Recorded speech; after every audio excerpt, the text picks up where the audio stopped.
El término derechos puede tener varios significados dependiendo del contexto en el que se utilice. Aquí hay algunas interpretaciones comunes: derechos legales o derechos humanos. En el ámbito legal y ético, los derechos a menudo se refieren a las facultades y libertades reconocidas y protegidas por la ley.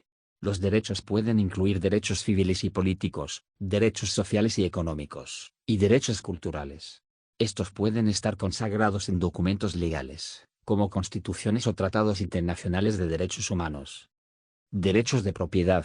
En el contexto de la propiedad, los derechos se refieren a las facultades y prerrogativas que tiene una persona o entidad sobre un bien o recurso. Por ejemplo, los derechos de propiedad sobre una casa incluyen el derecho a usarla, venderla o alquilarla. Derechos contractuales. En el ámbito de los contratos, los derechos pueden referirse a las facultades y obligaciones específicas establecidas por un acuerdo contractual entre partes. Estos derechos pueden incluir el derecho a recibir bienes o servicios, el derecho a pagos, etc.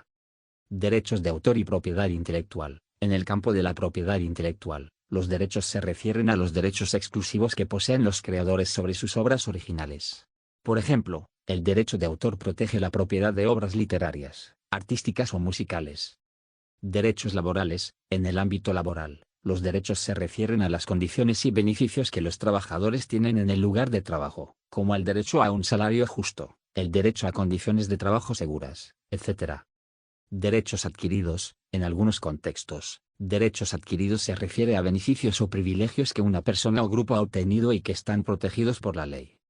Es importante tener en cuenta el contexto específico en el que se utiliza el término derechos para comprender su significado preciso.